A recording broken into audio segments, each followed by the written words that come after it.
we really need to take a really good close look at what we're doing, make sure that when we put fire on the ground that we're meeting the objectives we want to meet. There's many tools in that toolbox, and fire is just another one that we use, but a very effective tool. What we're doing out there is definitely creating better deer habitat for sure. When we talk about wildlife, so many times we just think about deer. I mean, but everything out there benefits from this. We're not trying to burn every acre scorched black.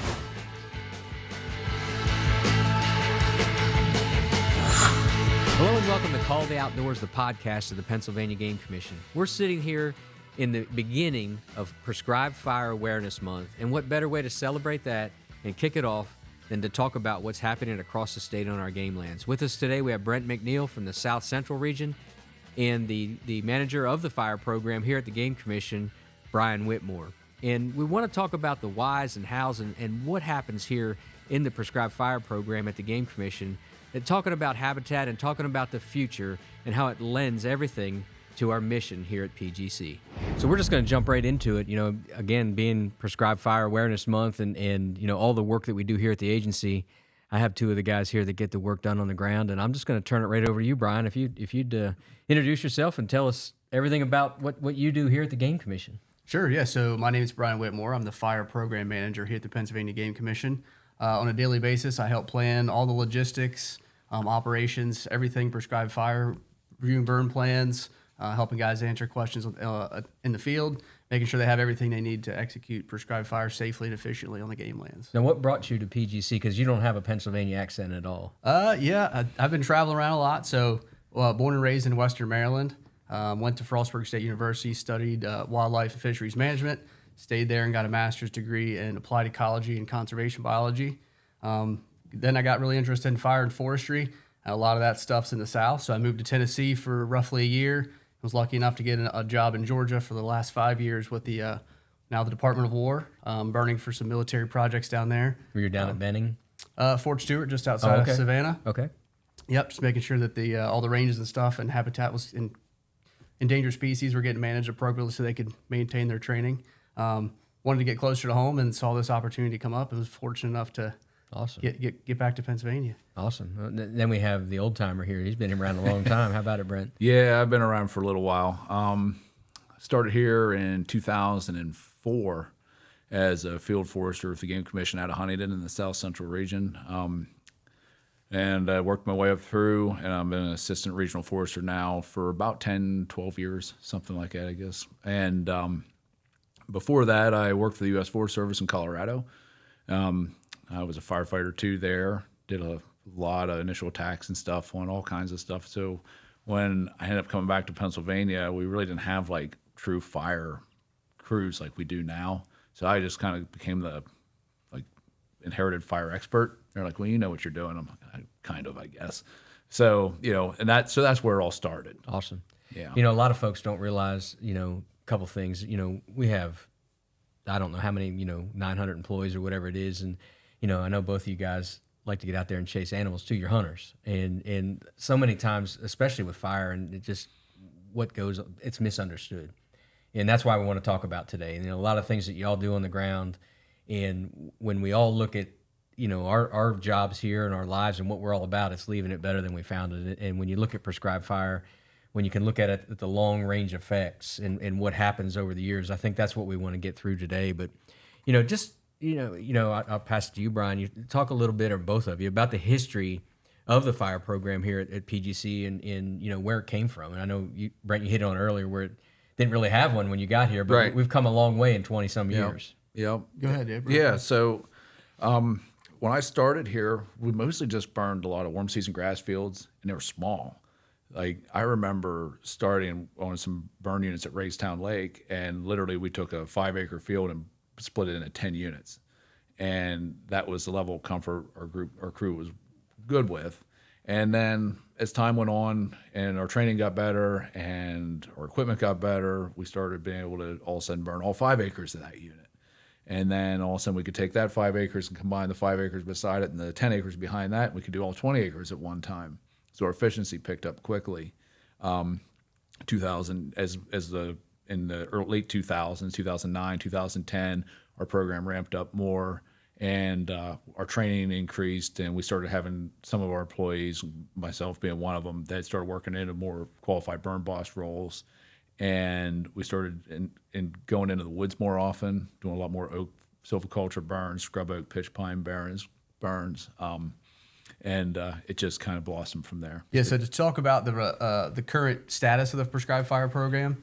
So what Brent talked about was kind of like the program building phase. It was mass training efforts, procuring equipment, learning how to do prescribed fire, scaling that up from just a couple acres to, 10, 20, 30 acres. So currently, we're 15-ish years into the building of the program, and we've done really well in like getting the trainings. We have dozens of burn bosses now. We have tons of crew, tons of equipment.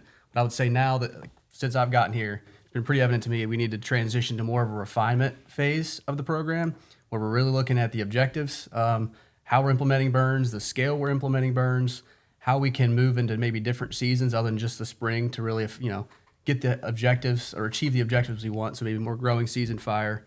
I think that's pretty important in terms of the future of the program, because there's a lot of constraints when you're burning in Pennsylvania. We can get into some of those in a minute, but I would say in general, the program has obviously blossomed in the last 15 years, but really, we really need to take a really good close look at what we're doing, make sure that when we put fire on the ground, that we're meeting the objectives we want to meet. And fire is just a tool in the toolbox. Correct. That's what a lot of folks, we do timber sales all the time, and there's many tools in that toolbox, and fire is just another one that we use, but a very effective tool. Sure. Yep.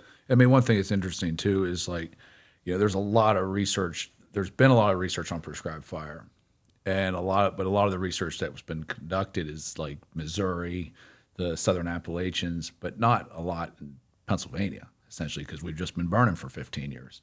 So, like Bryan's saying, we're refining the process. We're finally to a point where we've done enough where we can start to actually truly refine it. We can look back and see where we're, what's been good, what's been bad, So I think, that's just where we're at now. Yeah, you learn by failure sometimes. Sure do. I mean, that's anything you do, whether you're hunting or throwing a baseball or if you hit a golf ball. I mean, if you're good at it all the time, you wouldn't keep coming back. But anything. But, so many times, let's talk about the time of year. And you said a lot of words in there that folks like. Let's just go to this one, a burn boss. What is a burn boss? Yeah, so a burn boss is essentially the person that leads the burn. They're in control of when the match is striked, essentially. They plan the burn and leading up to the day of the burn, making sure the crew's there, all the prescription checklists is finished, making sure we're making notifications to the appropriate partners, DCNR, Department of Environmental Protection, local VFDs or volunteer fire departments, any other emergency management folks in the counties. There's just inside this prescription, it's a very long checklist that these burn bosses are responsible for. Essentially, the burn plan is a contract between our agency administrator, which is the Bureau of Wildlife Habitat Management Director, and the burn boss. So when they go to strike the match, they need to make sure everything in that contract is being followed to a T to make sure that we're within the bounds of the 2009 Prescribed Burning Practices Act. Yeah, and a lot of times you have a burn planned. I know I've seen this happen in my short time here, and like we're going to go out and videotape it or do something, and it gets called off that morning because lots of things aren't hitting, weather or whatever it is. I mean, everything has to be perfect. Yep. Speaking on timing, though, I guess if you look back, so Brent said we are refining the process now, but leading up to now and still going forward, we have to look back in history to see what actually occurred in the landscape of Pennsylvania. So there is a good amount of research through like fire scar studies that show the frequency of fire that as it historically occurred in the landscape. So when we're writing a burn plan and a burn prescription, we're looking at that game land specifically and that area of the state and seeing generally, how long it in between fire return intervals historically occurred, what we want to achieve with this burn in terms of the habitat effects, and then what the long-term plan of that game lands is through our comprehensive management plans. Mm-hmm. So a burn boss is kind of like looking at all these things. Some other folks help planning in the background, but they need to pull all those pieces together on burn day, essentially, to make sure that we're achieving our objectives. When you look at that history, how did those fires happen? All different ways. Lightning strikes. Right. Pre-American settlement, there was Native Americans just lit them for multitudes of reasons, just to clear land for increased soft mass, blueberries, things like that for foraging. That's crazy. Agriculture reasons. Land clearing. They had that fortitude to get that done. I know, like when you look in the western part of the country, I mean, fire is important, and lightning strikes, Sure. it's amazing to me what fire really does and how it helps wildlife. Yeah, some of those studies show that, like, pre-settlement of Europeans, like there was a pretty infrequent fire to return, maybe 10 to 20 years, lightning strikes mainly, that kind of, or cultural burning if they wanted to effectuate blueberry response or, open up an area for deer hunting or whatever. But then obviously when settlement came in, we was land clearing, the Great Cut, and then fires were just rampant across the landscape from like the mid 1800s on. And the fire records show that that's, every 6 or 3 to 7 years roughly as fires was impacting the landscape, which those fires have led to the habitat that we're managing today. So we need to take into account the frequency of those fires because the habitat that's there today and the species rely on a similar frequency to kind of maintain themselves in perpetuity. And a lot of people, when we say habitat, it's a big word that is used all over in this, in wildlife and hunting and whatever. Habitat's a huge word, and our job, your job especially, like you're looking at the first time I ever went in the woods with a forester here at the Game Commission, they were crawling around the ground. I told this story many times, pulling leaves back and seeing stuff that people don't see. And a while ago you talked about fuel, and it's a word that's common in your everyday day to day. But talk about fuel for a second, if you would. So I'm going off script here, 100%. No, go for it. that's fine. So fuel is essentially anything that'll burn. We talk in fire terms of 1 hour fuels, 10-hour fuels, 100-hour fuels, and 1,000-hour fuels. Basically, that encompasses everything from a little piece of grass or an oak leaf, the whole way to a dead snag that's 20 inches in diameter. So anything that'll burn is considered fuel.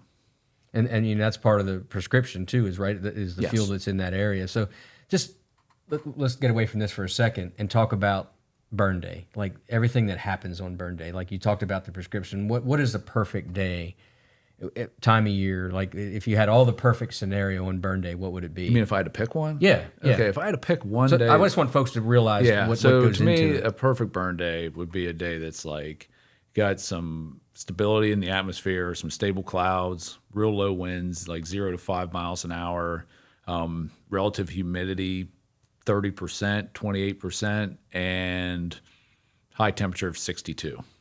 That'd be the perfect burn day. Okay, well, that puts a lot in the perspective of why we do it that time of year as well. Because and you talked about the smoke. I mean, that's a whole nother thing that folks don't realize that you have to pay attention to. And talk about how you plan that. Yeah, so maybe to add on to Brent's before we talk about smoke management, like the perfect burn day, a lot of folks think that we're picking these like high wildfire days to be burning, and actually it's the opposite. Like Brent said, we're looking for these shoulder days, we call them. Like obviously if there's a red flag warning from the National Weather Service, we don't want to be prescribed burning those days because we're going to consume all of the fuel and kind of degrade the habitat, you could say, for short term, depending on the objectives. So we're looking at those shoulder days with higher humidities, maybe some cloud cover, light winds, so we can create that mosaic inside of the burn unit that make the habitat better overall, even short term and long term. In terms of smoke management, inside the prescription, as he said, the stability of the atmosphere, and we call it the mixing height, which is the lower level of the atmosphere where the clouds are. We really need to pay attention to that very closely, as well as the wind direction and transport winds. So wind direction dictates the way the smoke moves directly from the burn at ground level. As the smoke rises and hits the transport winds, which are, several hundred feet above us, leading up to the mixing height, that moves the smoke in a direction. Everywhere in Pennsylvania is pretty densely populated for the most part. Excuse me. So we really pay attention to where that smoke is going to be going when we strike the match. So when we write the prescription, we actually put wind restrictions on some units depending on their size. If they're larger units, they're going to produce a lot of smoke. We're making sure we're not smoking in Harrisburg or Pittsburgh or Philadelphia, for example. Airports are a big one. There's a few other sensitive areas we avoid: nursing homes, schools, hospitals, that thing. That's all built into the prescription to make sure we're not impacting those with any of the smoke when we strike the match. That's what a lot of folks don't realize. We'll sit here at headquarters and, you'll be burning it at 211 back here, and you can see the smoke. And, everything in there is premeditated and calculated to do it the right way. And obviously everybody is on notice. We try to let folks know that it's going to happen. Through our website, and, sometimes we can even email a community or whatever it may be. But, that's what we're really trying to explain, is how important this is as we look at wildlife management and going into the future. And that tool in the toolbox is, your window of time of the year right now, currently, obviously you're looking for some different time frames to do burns, but right now most of your burning happens springtime of year, right? Am I correct when I say that? For the last few years, we've had burn units we did in the first week of February on top of ridge tops doing scrub oak. So of course this year is a little different. We have a little too much white stuff. A little too much white stuff, a little too cold, but typically our fire season starts the first week of February and runs until most of the time with our PNDI hits. I'd say we get cut off usually sometime in the latter part of middle of May, give or take. But and then picks back up again late summer. PNDI, what's that stand for? You have to help us out here. Pennsylvania Natural Diversity Index. Okay, explain that just a little bit. I hear that word a whole lot. Okay. It's going to help me too. So whoever's writing that burn plan, that's one of the requirements. They run a PNDI. So that essentially they create a polygon, a map of the burn unit goes into that program, and then when they submit it, it basically spits out like anything that's threatened and endangered from Fish and Boat, Game Commission, Fish and Wildlife Bureau of Service. Forestry, and Fish and Wildlife Service. Yep. Okay. So that's essentially what it is, and then we make accommodations based on that. If there's a plant or an amphibian reptile or a mammal that's affected by that particular burn plan, then we make adjustments to accommodate that. How do you make adjustments for something like that? Just depends what it is. I got you. So like That's a big so let's question. say rattlesnakes, for example. If we get a rattlesnake hit, it does change our burn window. It shortens it down some. So I think it's April 15th, I Yes. believe. That's pretty much the standard date that we once we get past April 15th, we pretty much that unit's no longer available for that spray. Because they're out of their dens. Is that- Yes. Okay. Yeah. Okay. That makes sense. I hear that word all the time, and Yeah. and folks out there that are listening, that helps us understand that. Although a lot of people don't like rattlesnakes, but they're out there too. Sure. You learn to love them. Yeah, absolutely. You probably see more than most people ever want to see the year that you're out there. So that's just one constraint is like the PNDI. We're looking at the weather. We're looking at the fuels. You got these PNDI hits. You got to worry about the crew and logistics of getting everyone there safely. There's just a ton of logistics that kind of, maybe this gets into, why we burn so late into May sometimes during turkey season.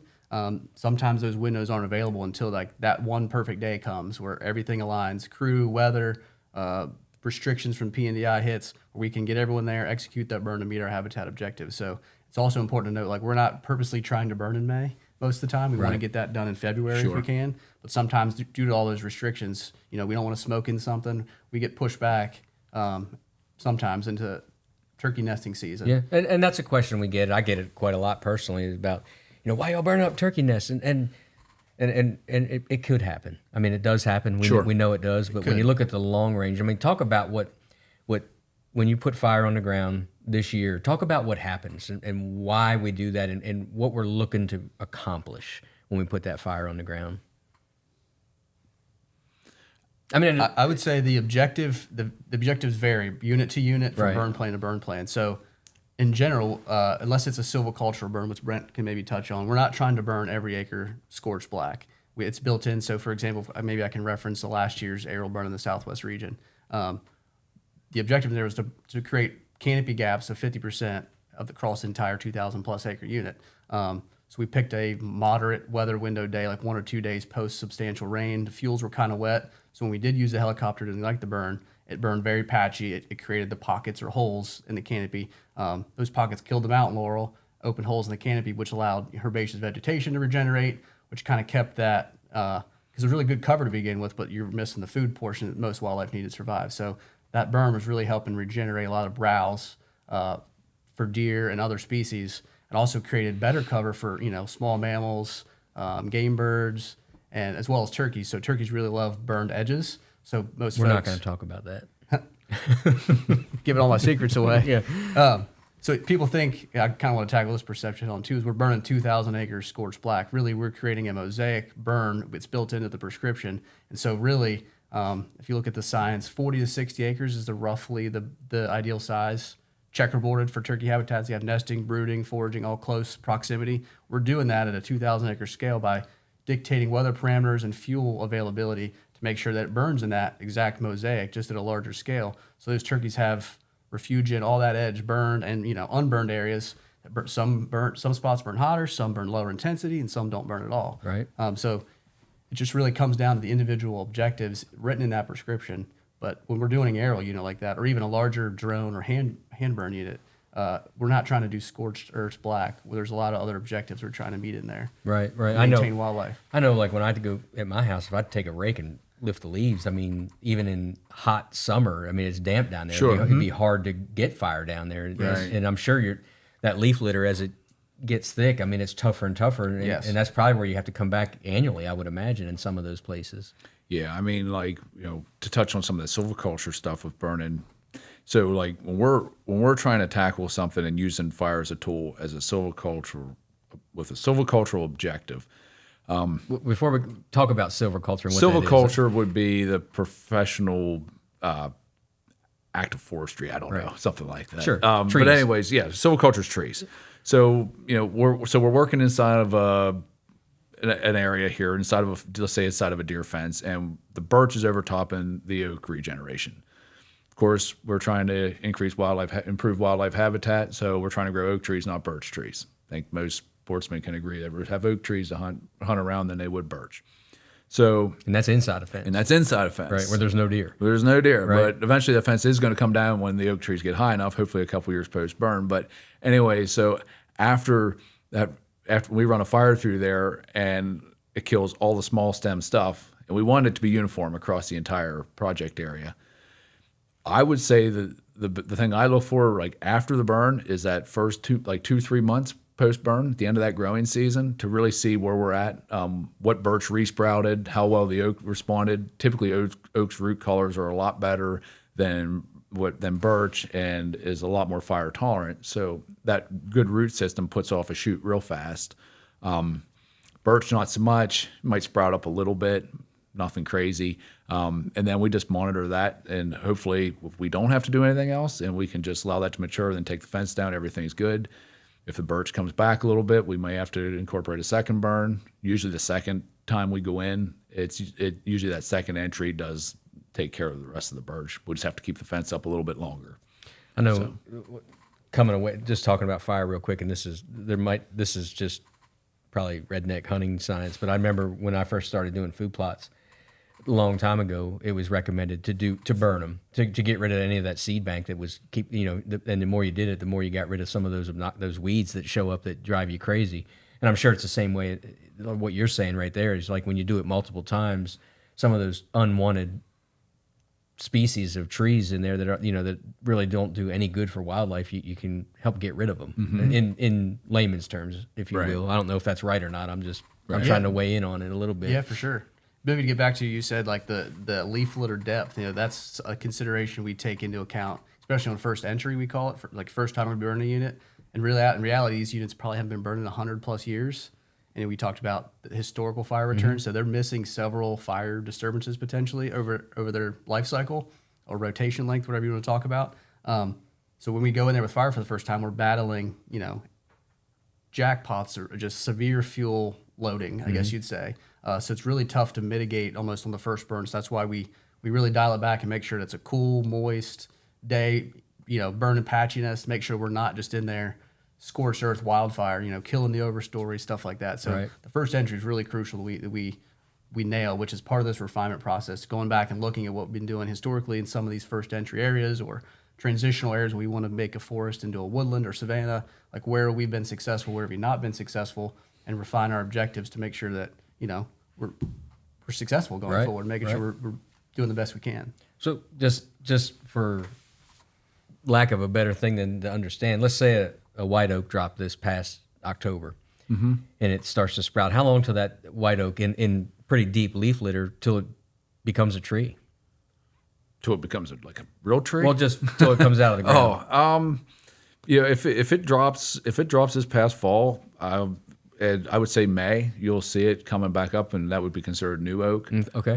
That's something we do try to avoid burning in. Is that when we have new oak, that tree needs longer in the ground to start to build its root system.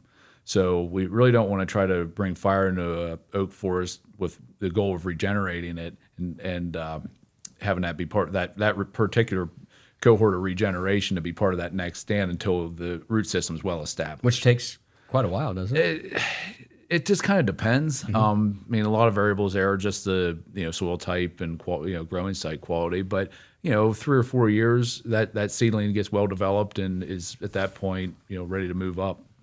I know, just walking through the woods with foresters, and you'd see where an oak had many years of development because it was getting eaten, and they're like, that tree's 10 years old, and Oh, sure. it's this high because I've seen them are 25 years old look like that. That's crazy. You dig down in the root colors like an inch in diameter. It's just been browsed that many times. And that's hard for me as an everyday person to understand that, Sure. because you think like a tree grows just like a stalk of corn or whatever. Sure. And eventually it's 20 years old and giving off, Yep. acorns, and it doesn't happen Yeah. like that. But, and I know we got off topic No, that'd be a good to little talk bit. about some constraints of that, because that affects when we can put fire in, Yeah. in certain units. Yeah, Sure. absolutely. Like Let's talk things about that, it. that keep road from getting to that point. I mean, that's the biggest thing is like, I was told a long time ago that regenerating an oak forest it's not a one-time occurrence. Like it's a process. So we get an acorn crop, we start to establish some oak regeneration. That oak regeneration starts to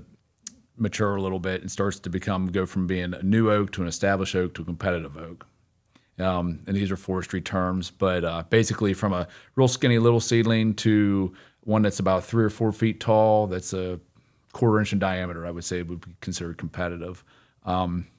We wait till we get some of our oak into that size class until we really want to start running fire into a stand, because it can take that, like you could top kill that oak, even if it's 4 feet tall, and it's going to shoot a 3-foot stalk up the next spring, for sure. Like, especially when we don't have any deer browsing pressure on them. So that's how healthy fire is for Sure. I mean, that you're really increasing the health of the forest when you do this. Sure. Yeah. Okay. Yep. Do you do any site prep burns, like to get oak ready? We do some. There Establishment? again, like a lot of times when we have the heavier leaf litter involved, it is a good way to try to reduce some of that, expose some more mineral soil. We get a better herbaceous response sometimes, and that just also adds to it as well for wildlife habitat. And when we talk about wildlife, so many times we just think about deer. I mean, everything out there benefits from this. I mean, from the rodents to the songbirds to our state bird to turkeys to deer to bear. I mean, not every animal mammal that we're responsible for, 480 plus species. Habitat is different for every one of them. I mean, the first trip that I ever made with foresters, it was on a golden wing warbler project, and the amount of sign, whether it was deer, turkeys, bear, whatever, that were responding to that project because we created this habitat and, like you said, a mosaic in this up there on 100. It was crazy. And, we don't just go out there and cut some trees or light a match. Like the prescription, there's always an agenda that happens, or the comprehensive management plan. But, when we look at the objectives that we're talking about, and I know it's big term objectives, and let's just talk about current year. Like, what are we looking at this spring? What are some of the objectives that we're trying to hit this spring, providing the snow ever melts? Could be a little while. Yeah. Why'd you go for the Southcentral? What's your planning meeting? We just had a planning meeting. So right now we had about 3,500 acres, I believe, as our priority burn units. And that's spread out throughout the region? That's through all our counties. That adds probably half grass, herbaceous units, half forest, give or take, I would think. That would be if everything's perfect and Right. works out, and that would be if I was burning today and not sitting here, for us to get there. So we always plan more than what we can possibly achieve, just Sure. in the opportunity that maybe it works out and we do get it all. Honestly, I'd be happy if we could get half of that, and I mean, or 2/3 would be great. So. Yeah, that's so. Let's just talk about the herbaceous units. Why would we go and burn grass? You want to reduce the thatch, turkey poults, quail poults. Well, that's at Letterkenny, but I'll get ahead of myself here. That's all right. They need that, space in between the grass bundles to kind of move, forage. In terms of diversity, that gets rid of the woody encroachment into the units. So burning on most herbaceous units are less than a 3-year fire return interval. It's way more cost effective than mowing. Mowing is a part of the treatment process potentially. Disking, herbicide, all those are kind of wrapped in together on all of our treatments. Fire is just one treatment type. but fire is most cost effective and logistically, efficient essentially. So if I want to get rid of thatch in my yard, I should just torch You it. could, yes, I've seen. It's on you. I've done that. I wouldn't recommend it. No. Definitely not here in Harrisburg. No. But, you could do that. I live yes. in Perry County, so I'm in good shape. Oh yeah, you should be fine. Yeah, they won't notice. Here to get back to Brent, so they're planting 3,500 acres in the Southcentral region. Priority-wise across the state this spring is roughly 25,000 acres. It's a similar breakdown in terms of, grass and fields versus woods units. And within those woods units, you got barrens and woodlands and forests and all these other habitat objectives that the folks in each region are trying to meet, guiding back to their comprehensive management plan.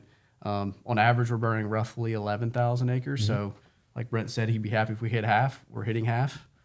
Within that refinement stage we're in now and going forward, we're going to keep looking for ways to improve, our efficiency. How can we do, larger scale, making sure we're getting, we're meeting our habitat objectives in the CMP. So looking for extended burn windows, that type of thing. So it's really, so far so good. We're just trudging along, waiting for the snow to melt to get after I it. hear you. Well, I'm tired of snow shovels. I Yeah. happened to travel south this past couple weeks, and it's like when you see 60-degree weather, it's like, oh my gosh, it's coming. And then you wake up and I heard red-winged blackbirds, and it's just like spring is just a whole new life is happening. And let's talk about you run a fire through, let's say woodlands, for instance, and I'm talking like you guys sound like you run a fire through it. Catch it on. Yeah, I know. When you look at short-term objectives, and then let's look at long-term objectives, so many people don't understand the reason. And I know we kind of hit some of that. Let's talk about it again. Like right away, what do you expect to see from that? Like when you're coming back and you monitor it, and then, what are the long-term benefits of prescribed fire? And that's a big word. I know. Let's just, try to condense that as much as possible. I mean, I know one of the first things when I walk back into a place right after it's burned, like I said, right after it's burned, to me, it's like the end of that first growing season. What's it look like? And a lot of times, like in the woodland setting, if we're getting what I would like to think we're going in the right path, we're seeing a lot of native grasses like Indian grass, little blue stem. Definitely some of the rubus and some is starting to show up in there. You'll see some response hopefully from some of the oak species, but there's a big herbaceous component to that woodland. So sparse overstory with an herbaceous component in the understory. Rubus is like raspberries. Blackberries, yeah. I got it. Yeah, I'm you're getting this catching stuff. on. And all of that is the component. Now let's talk about long term. Let's talk about 3 years from that burn. What would you expect? Burn it again. Really? Yeah. Okay. Yeah. If woodland management's our goal right there, I'd say in 3 years we'd be doing it again. Okay. And what would that reason be? Basically, at that point, we're trying to keep that herbaceous component in there. If we just take fire out of it, and it was primarily forest when we started, or just a regular forested stand, it's going to revert back into forest again. I mean, it wants to be woods. So, that's where we're using fire as a tool here. We're reintroducing that and on a return interval to create and maintain that woodland community. I got you. Yeah, I think the herbaceous component is the biggest part. I mean, most of the closed canopy forest in Pennsylvania, you can see 200-300 yards through. When you take that to a woodland with all that herbaceous component, you can have woody stems kind of popping up, oak seedlings and stuff like that, scrub oak, mountain laurel patches. But when you have that herbaceous component on the forest floor and that light is getting through the canopy and helping that stuff regenerate, way more food per acre than you would in have a closed canopy setting with just oak acorns falling. Yeah, if they ate leaves, it'd be okay, but that's all they can find. Yeah. If they ate dead leaves, then we'd be in good shape. So per acre, browse and forage is way higher. The cover's better. Sometimes you can walk from me to you before a deer jumps up out of a 3-foot tall grass versus you're in an open oak stand, they can see you 300 yards away coming. So from a hunter, I want to see that kind of stuff. I Yeah. want to see like that where it's thicker or Yep. and give not our secrets away now. Well, not all thickets are created equal either. I mean, that's Right. that's the big thing. And what fire's doing is bringing that natural stuff back up to above our heads. I mean, it's some of the best deer habitat we have on game lands. Is some of these regularly burned units that we have. And I can tell you from a turkey hunter's perspective, especially in the southern part of the country, if and they're burning, they can burn with one person down there a lot of times, and Yes. a lot of those, especially people. And I've hunted, in the quail areas in North Florida, and that smoke's still rolling in the sky and the turkeys are in it. I don't know if they're getting burn up bugs or what they're doing, but for some reason it draws turkeys when there's a fire. 100%. One of the guys I used to work with here, I remember when he was doing some of his grad work, I believe if I remember the story correctly, he told me that a lot of the folks down south, like their camouflage was literally like black because they would just slide right into, a patch of burnt woods and, they don't make too much. You just wear a pair of dark coveralls. Right. Well, yeah, it's pretty cool, I thought. Yeah. The problem is they can see you better when all the stuff's going, they sure can see a long ways, but they spend a lot of time out there for sure. I guess it creates food immediately for those. Let me interject there. Yeah, absolutely. So we were the Game Commission helped DCNR with the Michaud wildfire this past spring. We had tons of people there, lots of equipment, but on the first day we got our butts whooped, trying to fight this thing. But 16-hour day, and we're driving out, it's sunset, and the turkeys are just running back into this wildfire just rolled through. The trees are still smoking and stuff. It's like, if this isn't a textbook example of turkeys love fire, it just hit me then that. Well, and that brings up a great point. Let's just hit on the difference between a wildfire and a prescribed fire.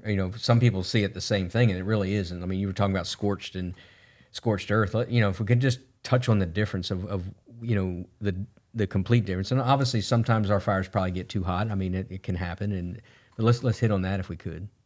Yeah. So a wildfire starts from a single point typically and spreads from there. There's no prescription. It just burns where it wants to. It burns where the wind blows it. So fire intensity is not controlled.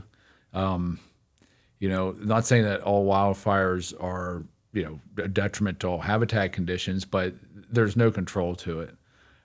It's burning stuff up. It's burning wherever it wants to go Yep. until we put it out, or until firefighters put it out.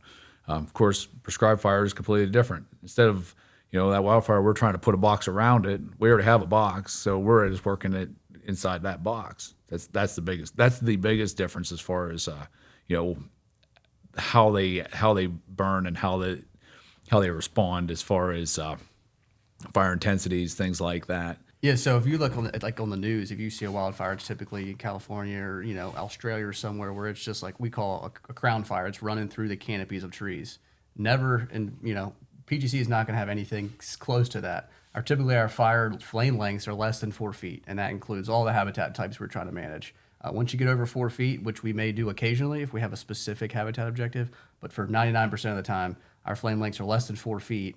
Most of the time, less than 2 feet, and it's backing, creeping around. It's not running with the wind, uncontrolled, where we're able to control it and meet our habitat objectives.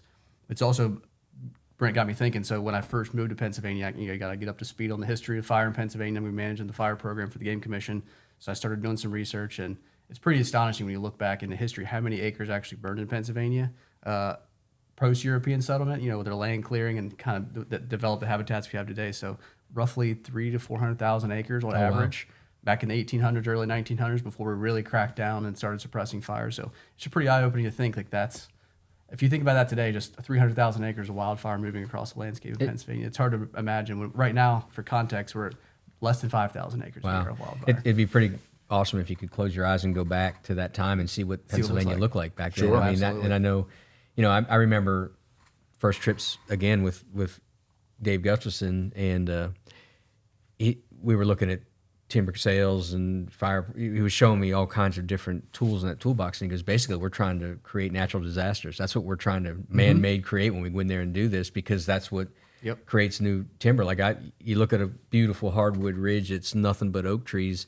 Eventually you need to do something if you want to manage that for wildlife. Because I mean, like you said, when you can see 500 yards, that's not the greatest habitat out there. I'm sure it's creating some food, but there's no cover, and there's lots of the browse issue for whitetails. I mean, a deer needs 5 pounds a day to make it, especially this winter. I mean, they were hungry this winter for sure. And when you're doing prescribed fire, you're creating that. I mean, obviously, and our hats are off to you, because I know it's a science. Let's talk about burn day. Like, how many guys are on one of our I mean, I know it varies, but it varies. Like, I would say for a forest unit, and girls. I'm sorry, and girls. We have girls on our crews. Absolutely. I would say an average crew for a woods burn is probably around 18 or 20.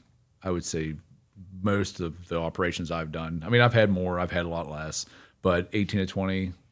Grass, anywhere from 6 to 10, 6 to 12. Just depends. And I got to watch one a couple of years ago in the North Central region, and it was pretty amazing. Like, all the pre-meetings and the post-meetings, and continuing watching for hot spots that get outside. And I mean, it's a pretty neat thing to see happen, and you guys have it dialed up for sure. Yeah, and I mean, we've also used technology for our advantage at this point. Like most of the regions, I believe, now have a drone. Yes. So a lot of our ignition is done with drone. Well, that used to be done with 5 guys dragging a drip torch through the brush. So, that's 5 people. First off, we don't have to put inside a burn unit from a safety standpoint. And that's also 5 guys that we can utilize somewhere else, whether it's for holding resources or possibly on another burn somewhere. So, because that window again is short. Short. I mean, it's short.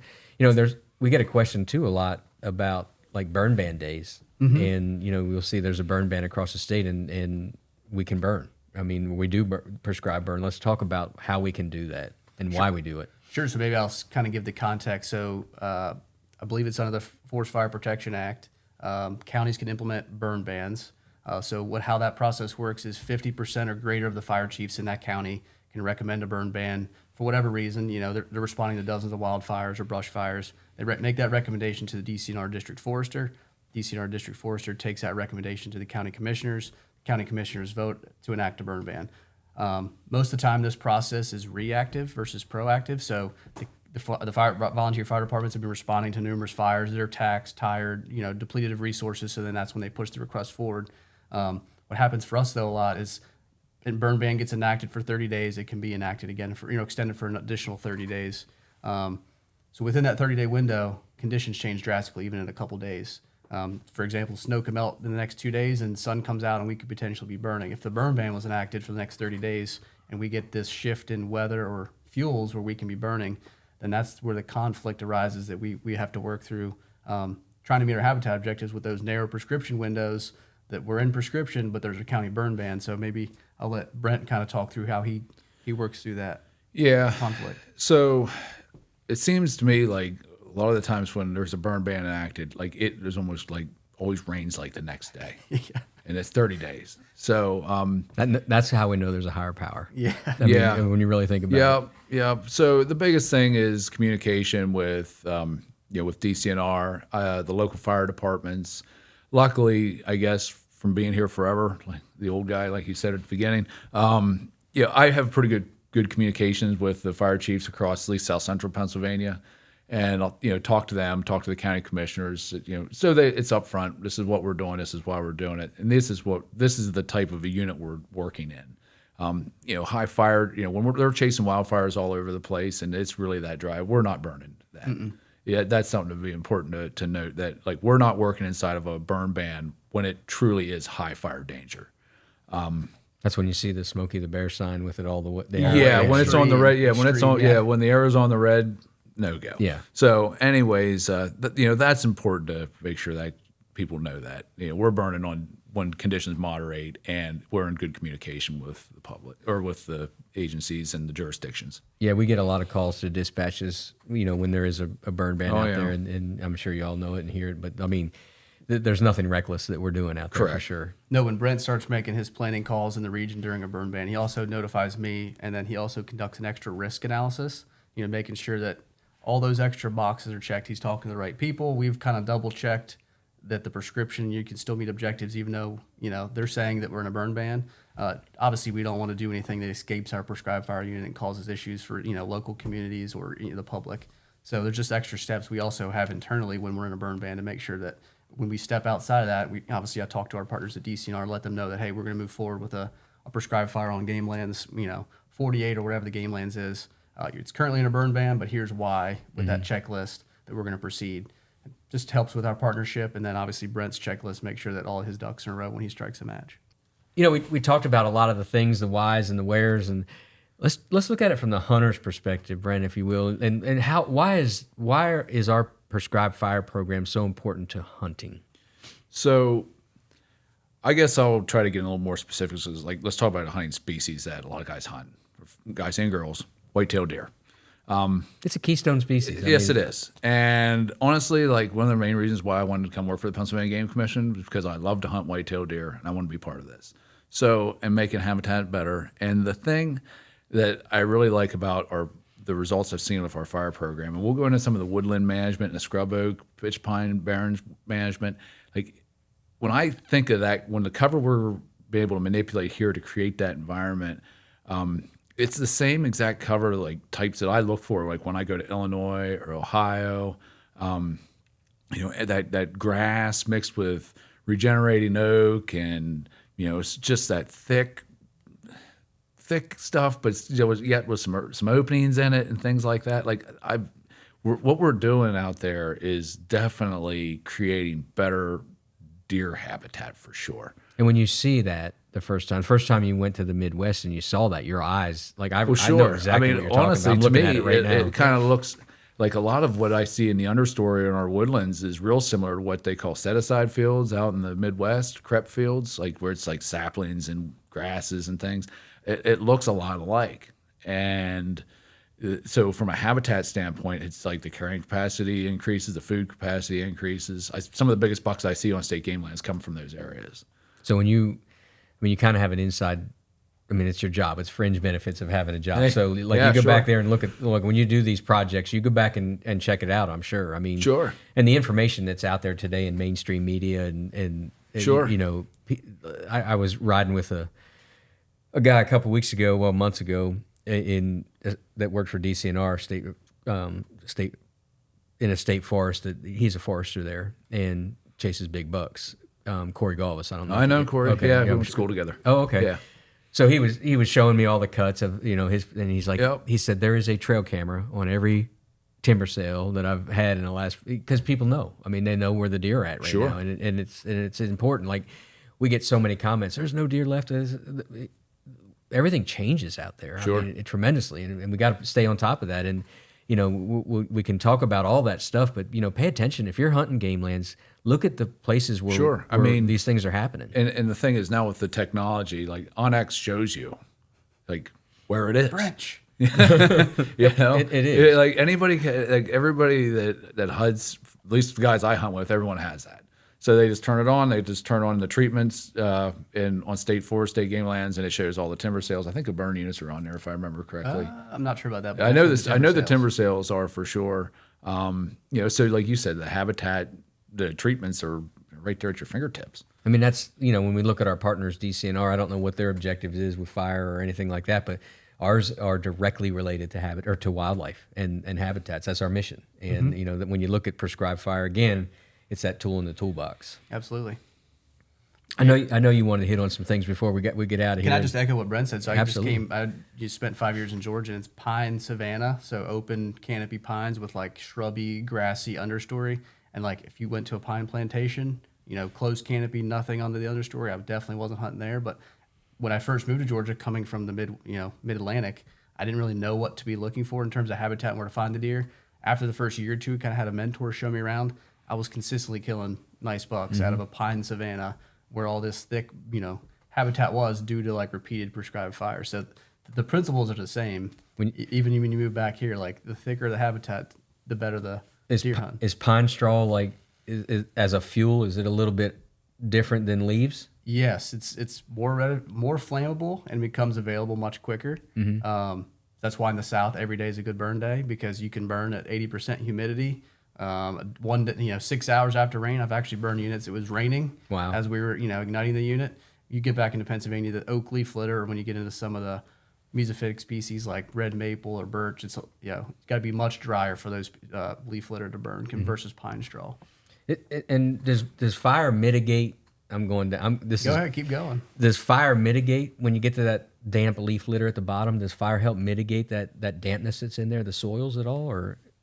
I think repeated prescribed burning can change soil composition, maybe burn the duff, we call it. So 100 years of decomposing leaf litter creates like a duff layer, like Sure. thick, wet, it's becoming soil essentially. When it gets dry enough, that duff can burn. And so, yes, over repeated, once you get the leaf litter gone from a first burn or two, if you start picking hot, dry conditions in the prescription to burn, you can actually start consuming some of that duff. Does that change pH or anything in the soil? All that stuff, yeah. It makes nutrient cycling. The phosphorus we don't want to go down those wormholes, but it improves the nutrient cycling. Yeah. Releases all that, pent up carbon and all that stuff kind of gets released again. It becomes available for those herbaceous plants most of the time that they suck up and I mean, that's used to grow. To me, as a hunter looking at a burn, the coolest thing is when everything goes from charred to green like that. You know, a couple weeks. And just First rain. yeah, and the bugs and everything that just all starts to happen. It's kind of like spring.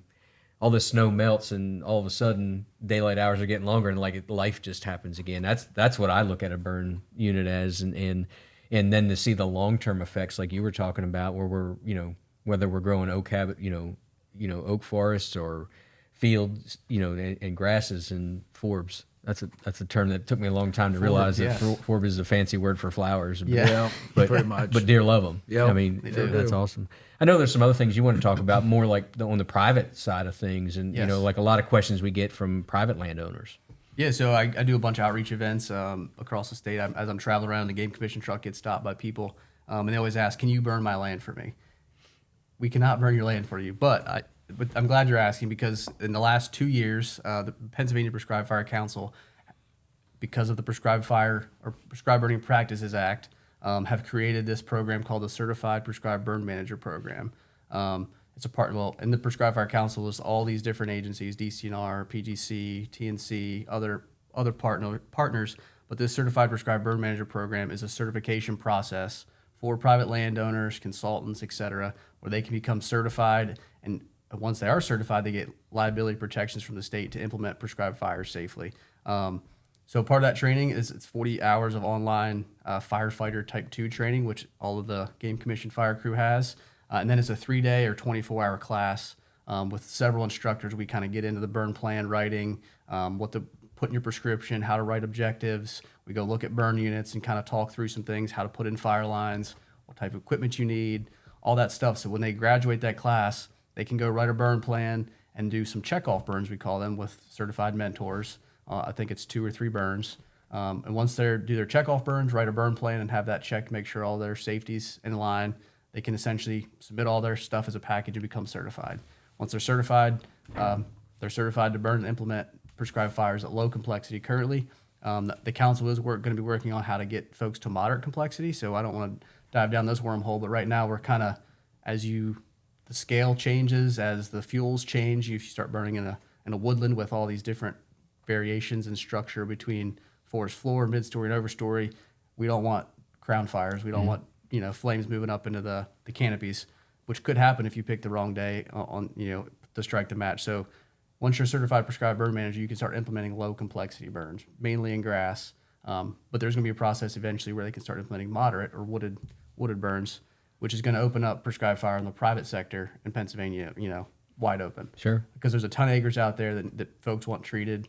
So you're going to be consultants and private landowners, farmers, hunt clubs. They can get certified, and then they can start implementing this habitat management on their land. Well, you look at our state and how much of it is forested across the state, and I mean, we can only work on 1.5 plus million acres, and we're doing the best we can on that land. And when you talked about, talk about some of the certifications that our folks that put these on the ground. What we're not just putting somebody in a fire suit and putting them out there in the woods. I mean, there's some rigid training that happens for the folks that are putting fire on the ground. Yeah, I mean, I would say basically from like Bryan said, like a firefighter type 2 to being like an RXP 2, like burn boss. A burn boss like us.